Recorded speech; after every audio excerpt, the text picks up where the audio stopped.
Hello everyone, welcome to my new channel education stop. Through this platform मैं आपको CBSE and RBSE board class 11th और 12th की chemistry की preparation करवाता हूँ। इसके रिगार्डिंग मैंने सॉलिड स्टेट यूनिट 1 स्टार्ट कर रखा था।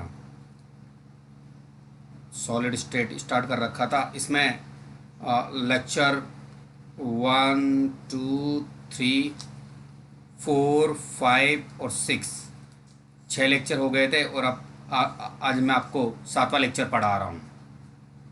बड़ा इंपॉर्टेंट लेक्चर है। कॉर्नर में आप बड़ी प्यारी से हेडिंग लिखी हुई है, density of a unit cell, एक का कोशिका का घनत्व। तो देखो हेडिंग डाल लेते हैं पहले अपन, ज़्यादा समय न खराब करते अपन अपने सेशन को शुरू करेंगे। First of all upon heading लिख लेते हैं 7 नंबर।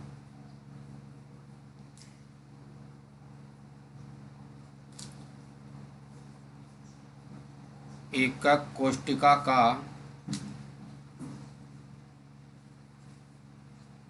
घनत्व। चलिए, एकक कोशिका का घनत्व देखो। घनत्व निकालने का एक छोटा सा फॉर्मूला आपने देखा होगा कि घनत्व का एक फॉर्मूला इस तरह से होता है कि पहले अपन रफ आइडिया में देखेंगे। 5 मिनट के अंदर मैं इस टॉपिक की बैकबोन को तोड़ दूंगा। फिर आने वाला 10 मिनट्स का अपन इसको लिखेंगे, कुछ क्वेश्चंस करेंगे और टॉपिक को अपन फिनिश कर देंगे। ठीक है, तो देखिए आप तो 5 मिनट तक मेरे साथ बने रहिए। पहले समझना बहुत ज़रूरी है चीज़ों को। घनत्व का एक फॉर्मूला है द्रव्यमान बटा आयतन, कुछ इस तरह का होता है। अगर आपको एकक कोशिका का घनत्व निकालना है, ज़रा सोचो, एकक कोशिका का घनत्व पता करना है, तो अगर आपके पास एकक कोशिका का द्रव्यमान हो और एकक कोशिका का आयतन हो तो दोनों को डिवाइड करके अपन क्या निकाल लेंगे? घनत्व निकाल लेंगे। तो पहले तो देखो एकक कोशिका कुछ इस तरह की होती है, ज़रा देखना। एकक कोशिका को अपन ये कंसिडर करके चलते हैं इस तरह से। एकक कोशिका में जो एक भुजा की लंबाई होती है, किनारे की लंबाई वो ए होती है, और एकक कोशिका किसकी तरह है? घन की तरह। और घन के आयतन को अपन क्या लिखते हैं? भुजा क्यूब लिखते हैं। ठीक, तो यहाँ पर भी घन की तरह एकक कोशिका, तो एकक कोशिका का आयतन क्या हो जाएगा? ए क्यूब। तो देखो आयतन तो अपने पास ए क्यूब आ गया। अब मैं आपको द्रव्यमान बता देता हूँ कैसे निकालते हैं एकक कोशिका का। एक इंपॉर्टेंट बात सुनना, द्रव्यमान ही मैंने इसका निकालना। वो इंपॉर्टेंट बात क्या है उसको समझो एक बार। मैं आपको छोटी सी बात ये कह रहा हूँ, किसी एकक कोशिका का अगर आपको द्रव्यमान पता करना है, मेरी बात समझना, द्रव्यमान पता करना है तो किसी एकक कोशिका का द्रव्यमान एकक कोशिका में उपस्थित अवयवी कणों के द्रव्यमान के बराबर होता है। इस बात को मैं और क्लियर करता हूँ। यदि किसी एकक कोशिका में 2 अवयवी कण है तो उसका 2 अवयवी कण है तो इन 2 अवयवी कणों का जो द्रव्यमान होगा ना, वही उस एकक कोशिका का द्रव्यमान होगा। यदि किसी एकक कोशिका में 4 अवयवी कण है तो इन 4 अवयवी कणों का जो द्रव्यमान होगा ना, वही इस एकक कोशिका का द्रव्यमान होगा। तो टोटल बात ऐसी है कि अपन किसी एकक कोशिका के अवयवी कणों का अगर द्रव्यमान निकाल लें तो अपन को एकक कोशिका का द्रव्यमान पता चल जाएगा। राइट, तो अब एकक कोशिका का द्रव्यमान, एकक कोशिका में उपस्थित अवयवी कणों का द्रव्यमान कैसे निकालते हैं उसके लिए समझो बात को, चीज़ों को समझो। मैं ये कह रहा हूँ आपको कि अवोगाद्रो नंबर है Na, इसका द्रव्यमान 1 मोल के अंदर, ध्यान देना, 1 मोल के अंदर, 1 मोल के अंदर Na कण होते हैं। कितने कण होते हैं? Na कण। और 1 मोल का द्रव्यमान कितना होता है? 1 मोल के द्रव्यमान को क्या बोलते हैं अपन? मोलर द्रव्यमान। मैं जो कह रहा हूँ उन बातों को ध्यान से सुनना। 1 मोल में कितने कण होते हैं? Na कण। Na क्या है? अवोगाद्रो संख्या है। 1 मोल में द्रव्यमान कितना होता है? किसके बराबर होता है? मोलर द्रव्यमान के बराबर। तो मैं कह रहा हूँ Na कणों का द्रव्यमान कितना हो गया? कैपिटल M, मोलर द्रव्यमान के बराबर, जिसको अपन कैपिटल मान लिया। Na कणों का द्रव्यमान कैपिटल M है क्योंकि मोलर द्रव्यमान को अपन कैपिटल M से प्रदर्शित करते हैं। तो एक कण का द्रव्यमान कितना हो गया? M बटा Na। इस बात को आप ध्यान रखेंगे। ठीक, एक कण का द्रव्यमान। अगर किसी एकक कोशिका में 2 कण होंगे तो 2 को अपन मल्टीप्लाई कर देंगे M/Na से। किसी में 4 होंगे तो इस एक कण के द्रव्यमान को इंटू कर देंगे M/Na से। तो अपन को ये 2 कणों का द्रव्यमान मिल जाएगा, ये 4 कणों का द्रव्यमान मिल जाएगा, क्योंकि एक कण द्रव्यमान अपन को मिल गया है। तो देखो द्रव्यमान यहाँ रख देंगे, आयतन यहाँ रख देंगे, दोनों को डिवाइड कर लेंगे, घनत्व आ जाएगा। राइट, चलिए आप शुरू करते हैं अपन नोट्स लिखना। जरा समझो बात को, चीज़ों को किस तरह से करना है। बड़ी आसान है चीज़ें, बस थोड़ा सा कॉन्फिडेंस बनाए रखें आप। D is equal to M by V, ये मैं लिख रहा हूँ, इसके बेस पे काम करेंगे। तो सबसे पहले मैं लिखूंगा एकक कोशिका का घनत्व, या थ्योरी लिखूंगा एकक कोशिका का घनत्व। घनत्व का फॉर्मूला क्या है? एकक कोशिका का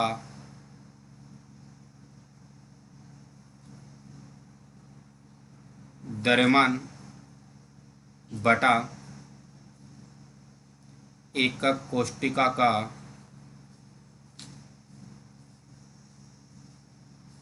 आयतन।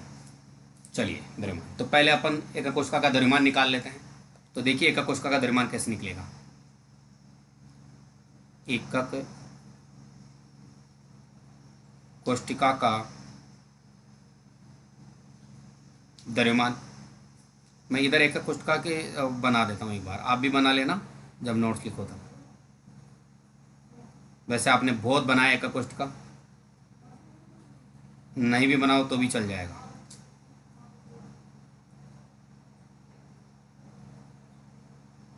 लाइन्स तो तिरछी हो गई हैं, आप स्केल से बनाएंगे तब प्रॉपर आ जाएगी। और ये जो साइज है, ये जो भुजा है वो ए के इक्वल होती है। राइट, लो एकक कोशिका का द्रव्यमान देखो। हाँ, तो कैसे निकालेंगे? एकक कोशिका में अवयवी कणों की संख्या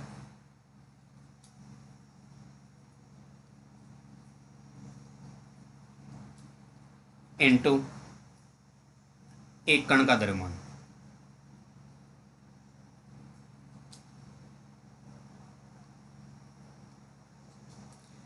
एकक कोशिका में अवयवी कणों की संख्या इनटू एक कण का द्रव्यमान। जरा समझो, एकक कोशिका में अवयवी कणों की संख्या कितनी है? जेड। और एक कण का द्रव्यमान कितना निकाला आपने? M by N A. थोड़ी देर पहले भी निकाला था, देखो इस तरह से देखो, वापस से देख लो। एन ए कणों का द्रव्यमान कितना होता है? एम, मोलर मास के बराबर, जिसको अपन एम से प्रदर्शित कर रहे हैं। तो एक कण का द्रव्यमान कितना होगा? एम बटा एन ए। ठीक है, ये तो है। देखो मैं थोड़ा सा और क्लियर कर देता हूँ इस चीज़ को, ज़रा समझो।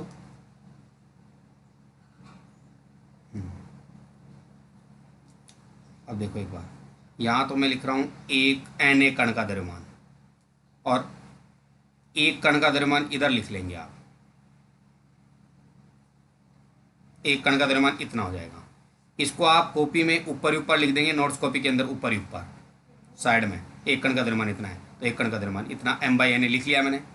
ठीक है, तो ये तो देखो अपना द्रव्यमान आ गया है। अब आयतन देखिए एक बार, आयतन के देख लेते हैं एक बार।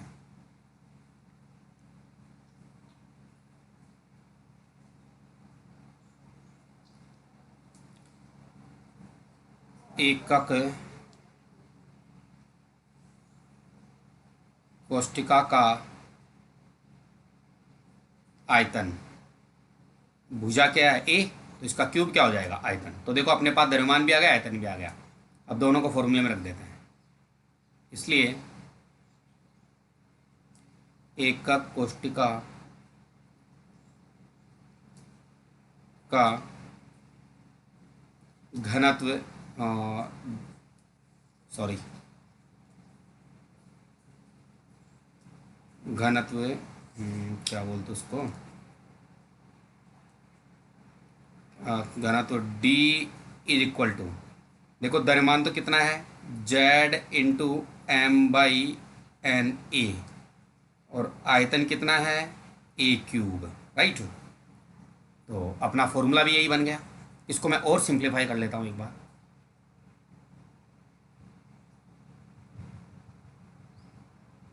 थोड़ा सिंप्लीफाई कर देता हूँ, अच्छे से लिख देता हूँ इसको, या इसको हटा लेते हैं अपन। ऐसा करते हैं, शुरू में इतना ही रख लेते हैं इसको।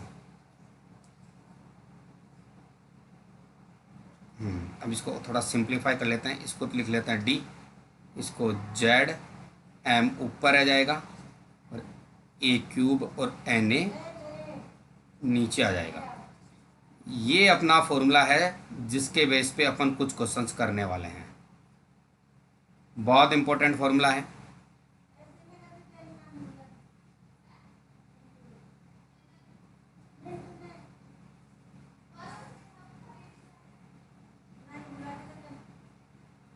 इस तरह से देखिए, ये एक इम्पोर्टेंट फॉर्मूला है जिसको अपन करने वाले हैं, इसके बेस पे क्वेश्चन करने वाले हैं। तो चलिए फर्स्ट क्वेश्चन करते हैं।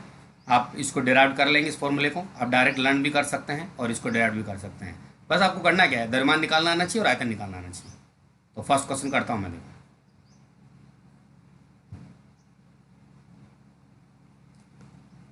चलिए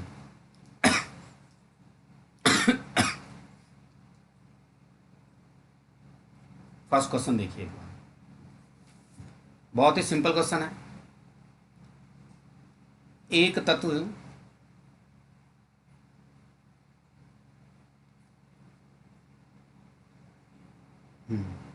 चलिए लिखता हूं मैं एक बार।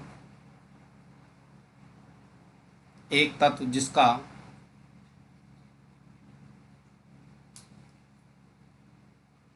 मोलर द्रव्यमान 2.7 इंटू 10⁻⁻2 kg पर मोल है।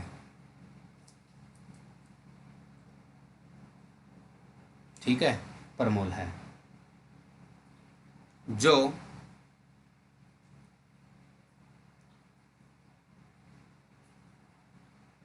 जो एक एकक कोष्टिका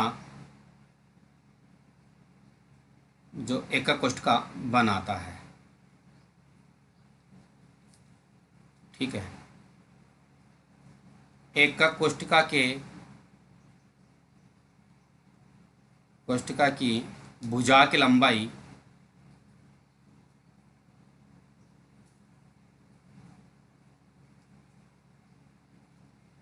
लंबाई और 405 पिकोमीटर है। ठीक है, यदि एकक कोष्टिका का घनत्व डेंसिटी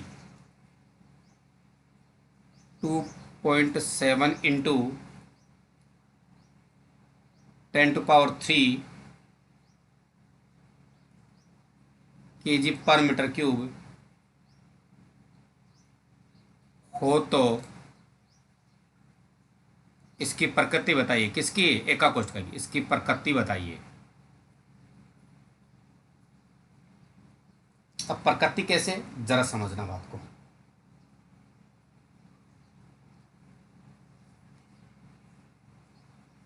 इसकी प्रकृति कैसे, बात को समझना।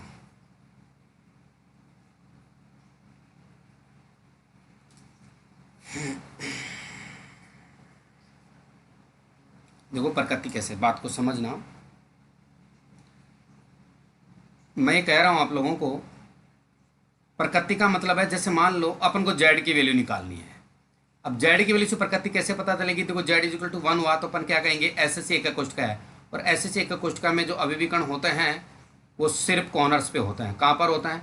कॉर्नर्स पे होते हैं। तो अपन को पता चल गया ना, जेड इज इक्वल टू 1 से कि एस सी एकक कोष्टिका आई है और इसका मतलब अभिविकर्ण सिर्फ कॉर्नर्स पे होंगे। जेड इज इक्वल टू 2 हो गया तो अपन क्या कहेंगे, बीसीसी एकक कोष्टिका है। और बीसीसी एकक कोष्टिका में अभिविकर्ण कॉर्नर के साथ साथ कहाँ पर होता है? एकक कोष्टिका के केंद्र में भी। मान लो जेड इज इक्वल टू 4 आ गया तो आप क्या कहेंगे, अभिविकर्ण कॉर्नर्स के साथ साथ फलकों के केंद्र पे, सेंटर पे भी, केंद्र पे भी आता है। तो इसका मतलब जेड की वजह से अपन एकक कोष्टिका के बारे में बता सकते हैं। इसको बोलते हैं प्रकृति। तो चलिए स्टार्ट करते हैं अपन। सबसे पहला काम आपको यही करना है कि जो पहले जो दिया हुआ है, गिवन है क्वेश्चन के अंदर, उसको नोट डाउन करेंगे। फिर उससे फाइंड आउट क्या करना है वो करना है, फिर फॉर्मूला यूज करना है। चलिए देखो, अभी स्टेप बाय स्टेप करते हैं इन चीज़ों को। चलिए सबसे पहले देखो द्रव्यमान दे रखा है तो कैपिटल एम लिख लेता हूँ मैं। आंसर यहीं से शुरू कर रहे हैं अपन। पहले द्रव्यमान दे रखा है तो द्रव्यमान को लिख लेते हैं 2.7 इंटू 10⁻⁻² kg पर मोल, राइट। एक का कुछ भुजा की लंबाई ए लिख लेते हैं 405 पिकोमीटर है।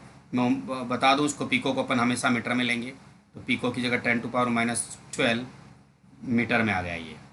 आफ्टर दैट एक का कुछ का घनत्व डी दे रखा है, क्वेश्चन को पढ़ो आप, उसमें डी दे रखा है और 2.7 इंटू 10⁻³ किलोग्राम पर मीटर क्यूब दे रखा है। एन ए अवोगाद्रो नंबर है, इसका नंबर फिक्स होता है। आपने 11th क्लास में यूनिट 1 में पढ़ा होगा इसके बारे में अच्छे से।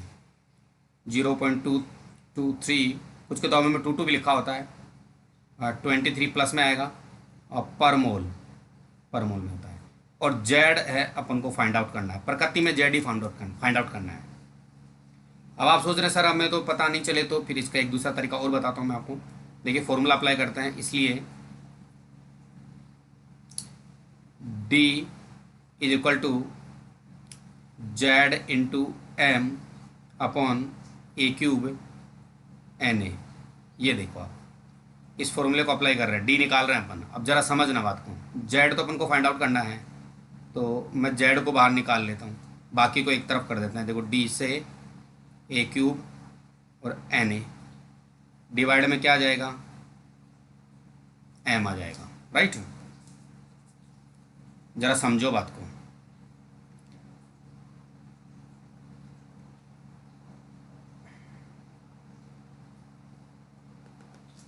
अब जेड इज इक्वल टू और डी की जगह देखो, डी कितना दिख रहा है 2.7।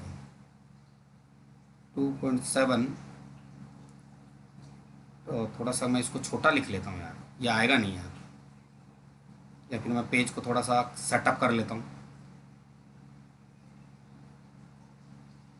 इस तरह से कर लेते हैं।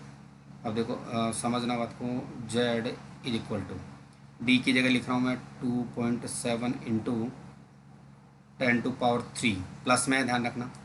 और यूनिट में ग्रीन कलर से लिख रहा हूँ, वजह बताऊँगा क्यों लिख रहा हूँ। अलग कलर के पेन से लिख रहा हूँ, मतलब ग्रीन का मतलब ये है सेपरेट कलर। अब आगे देखिए, उसके बाद में ए की वैल्यू कितनी है, ए है यहाँ पर 405 10⁻⁻12, इसके पावर लगेगी 3, और इसके बाद में है एन ए का नंबर 0. सॉरी,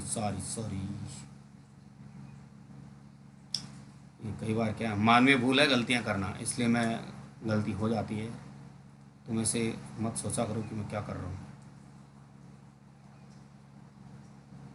सर आप तो गलती कर देते हो, सॉरी मांग लेते हो, ऐसे काम थोड़ी चलेगा। कई बार क्या काम चलाना पड़ता है, क्यों। मल्टीप्लाई, मैं फिर से इसको एक बार रुकिए यार, ये लीजिए साहब, ये हो गया। अब आगे देखिए एन ए की वैल्यू रख रहा हूँ मैं 0.23 मल्टीप्लाई 23 एंड फाइनली यूनिट आ जाएगी पर मोल, राइट। अब इसको डिवाइड करना पसंद करेंगे अपन, डिवाइड m से होगा, तो m कितना है साहब अपना, m है 2.7 इंटू 10⁻⁻² kg यूनिट। इसका यूनिट है kg पर मोल। ज़रा समझे बात को। अब इसको कैलकुलेट करना अपन को, तो मैं आपको इतना ही कहूँगा कि इसको सोल्व करने का तरीका देखिए। फर्स्ट ऑफ ऑल यूनिट काटो, kg से kg, मोल इनवर्स से मोल इनवर्स, और देखो मीटर, इस मीटर के ऊपर 3 लगाओ इसको मीटर क्यूब, और ये वाला माइनस में मीटर क्यूब, तो ये वाला इससे कट जाएगा। मुझे बताओ कोई यूनिट बचेगी क्या, आंसर में कोई यूनिट नहीं बचेगी। इसकी वजह बताता हूँ, क्योंकि अपन को नंबर निकाला, जेड की वैल्यू आएगी या तो 1 आएगी या 2 आएगी या 4 आएगी, और नंबर के आगे कोई यूनिट नहीं आएगी। इसका मतलब अपन ने यूनिट सही लिखी है। अगर कोई यूनिट बच जाती तो इसका मतलब यूनिट काम गलत था, अपन को फिर से चेक करना होता, इसलिए यूनिट को पहले काटना चाहिए। ये मतलब न्यूमेरिकल पर पावर बढ़ाने का एक तरीका है। आप जल्दी न्यूमेरिकल सीख पाएंगे अगर यूनिट काटना सीख गए तो आप। क्योंकि अगर मान लो अगर यहाँ पर अपन गलती से मान लो केजी की जगह ग्राम लिख देते, जी लिख देते, और यहाँ केजी, दोनों नहीं कटते तो अपन इन दोनों को अपन को सेमी यूनिट में करना पड़ता, राइट। इसलिए पहले यूनिट काटो। अब देखो इनको काटते हैं, 2.7 से 2.7 चला गया। मुझे एक बात बताओ, ये माइनस में है, ऊपर जाते प्लस में हो जाएगा, तो 2 तो ये और 3 ये 5, और प्लस में ये 23 है, तो 28 हो जाएंगे टोटल। और 405 को मैं इधर ले रहा हूँ, देखो जस्ट अ वेट। 405 को मैं 3 बार लिख रहा हूँ, आप चेक कर लेना, खुद कर लेना। अब केमिस्ट्री खत्म हो गई, केमिस्ट्री यहीं पे खत्म हो गई थी, मैंने यूनिट वगैरह लगाई थी, यहीं पे खत्म हो गई थी केमिस्ट्री, ये तो कैलकुलेशन है। 405, 405, 405, और रुकिए एक बार रुकिए, 3 बार लिख दिया मैंने। अब क्या लिखना है, ज़रा समझो बात को। कुछ चीज़ें मैं चेंज कर रहा हूँ, समझना थोड़ा सा। 3 4, ये तो हाँ 6.023 इंटू, ये तो हो जाएगा 10⁻28, और ये है ना 12 को 3 से मल्टीप्लाई करो 36 हो जाएगा। तो आप क्यों क्यों नहीं करते इन दोनों को उड़ा के 10 के पावर -8 कर लूँ क्या मैं? क्योंकि 28 में 36 में कितना 8 का डिफरेंस है, तो मैं 8 कर लेता हूँ। देखो इनको मैं दोनों को हटा के 8 कर लेता हूँ, ज़रा समझना बात को, ये कैसे आया है। यहाँ मैं 8 कर रहा हूँ साहब, तो 10⁻8। मुझे एक बात बताओ, अगले स्टेप में कुछ इस तरह का कर सकता हूँ क्या? यहाँ से ये पावर तो कम कर देता हूँ, यहाँ पॉइंट लगा लेता हूँ, 4.05, 4.05, 4.05, और ये आ जाएगा 6, इसको 6.023 और 10⁻²। एक स्टेप और देखो, मैं इन सबको नेगलेक्ट कर लेते हैं अपन, किसको? 0.05, 0.05, 0.05, इनको। तो यहाँ 3 तो बच गए, 4, 1 2 3 और 1 6, तो 4 चौक 16 64, 64 को 6 से मल्टीप्लाई करो, 6 4 24, 24 कितना आता है 2, यहाँ कितना आ जाएगा 2, और 6 6 36 और 2 38, और ये कितना था? देखो मैं इसको अब, इसका आंसर आ गया इनको सबको मल्टीप्लाई करने से 384। चूँकि यहाँ पर माइनस का 2 भी है तो मैं यहाँ 2 लगा देता हूँ, ये लो। तो ये ओवरऑल कितना हो गया जेड की वैल्यू, इसको अपन राउंड अप में 4 लिख सकते हैं। कितनी? 4। देखो सर ज़रा समझो,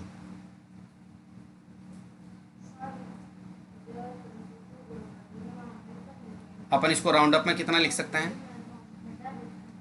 4 लिख सकते हैं। इसका मतलब 4 का मतलब क्या होता है?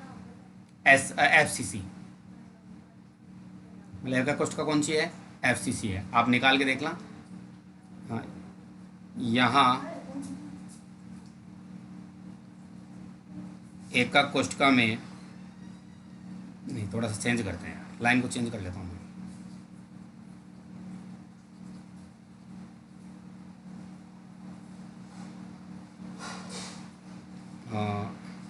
आता है यहाँ फलक केंद्रित घनीय या क्यूबिक घनीय निविड़ संकुलित। देखो इसके ब्रैकेट में तो लिखना आप FCC, और इसके ब्रैकेट में लिखना CCP, एकक कोष्टिका होती है, राइट। इस तरह से ये आंसर हो गया। अब इस एकक कोष्टिका में क्या होगा? एकक कोष्टिका में जो अभिविकर्ण हैं वो कॉर्नर्स के साथ साथ कहाँ होंगे साहब? कॉर्नर्स के साथ साथ वो फलक के केंद्र पे भी होंगे, राइट। दिस 4 नीचे, और बाकी देखो इस फलक के केंद्र भी, इस फलक के केंद्र भी, इस पे, इस फलक के केंद्र भी, इस फलक के, ऐसे 6 हो गए ये। बाकी पीछे मैंने बनाना सिखा रखा है। तो ये वाली बात थी कि इस तरह से आपने फाइंड आउट किया, तो ये न्यूमेरिकल पूरा हो गया। यानी इस टॉपिक के बेस पे ऐसे न्यूमेरिकल बनते हैं। मैं आपको 1 2 न्यूमेरिकल और बताना पसंद करूँगा।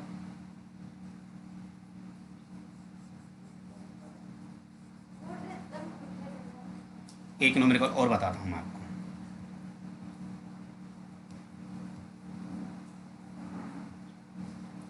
इनको भी हटा देते हैं अपन। ये आप नोट डाउन तो कर लेना वैसे कॉपी के अंदर, तो मैं तो हटा रहा हूँ। चलिए इसको तो लिख ही लेते हैं।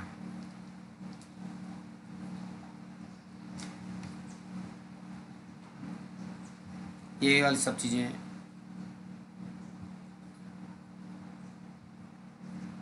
एक न्यूमेरिकल और कराता हूँ मैं आपको। सिल्वर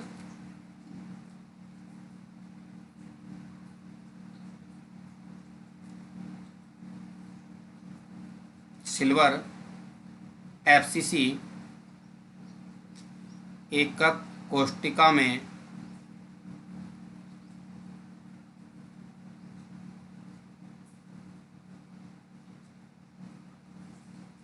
केंद्रित होता है। सिल्वर एफसीसी एकक कोष्टिका में केंद्रित होता है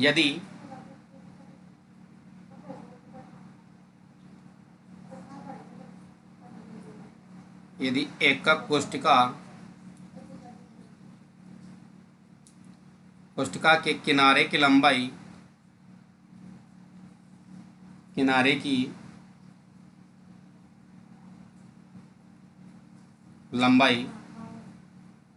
4.077 इंटू 10⁻⁸ सेंटीमीटर। रुक जाइए एक बार, ये सेंटीमीटर, ये ध्यान रखना, सेंटीमीटर तथा घनत्व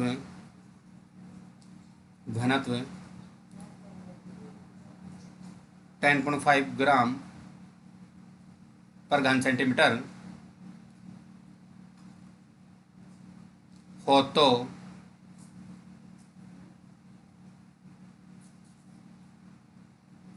परमाणु द्रव्यमान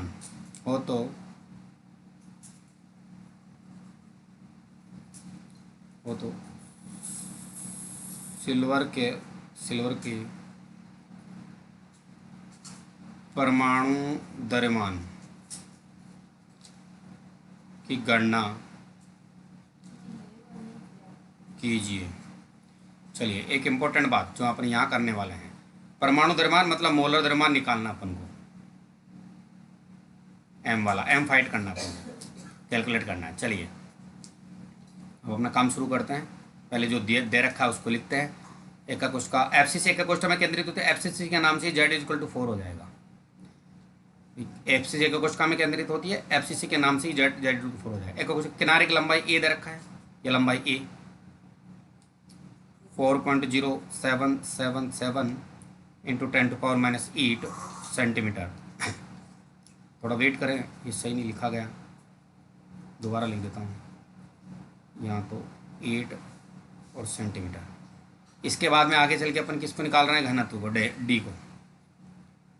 10.5 ग्राम पर सेंटीमीटर। और फिर Na को निकाल रहे हैं अपन, Na 6.022 इंटू 10⁻23।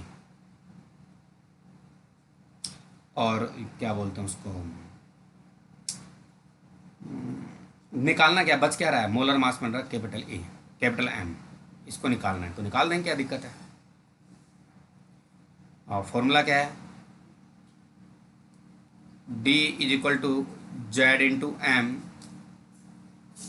A³ Na, ये फॉर्मूला है। यहाँ से m को बाहर निकाल लो एक बार आप, D A³ और Na डिवाइडेड बाई Z। सारी चीज़ें रखो इसमें। D की वैल्यू कहाँ है, D कितना है, D यहाँ पर है, D 10.5 ग्राम।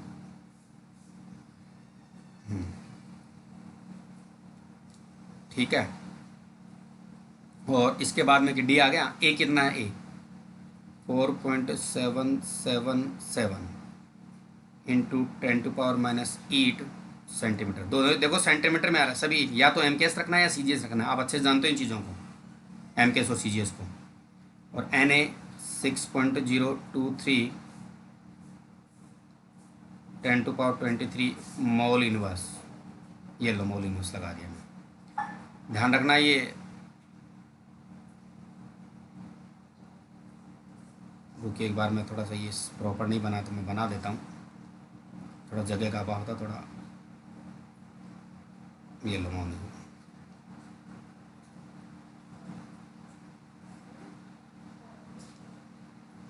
यहाँ लगा देता हूँ इसको।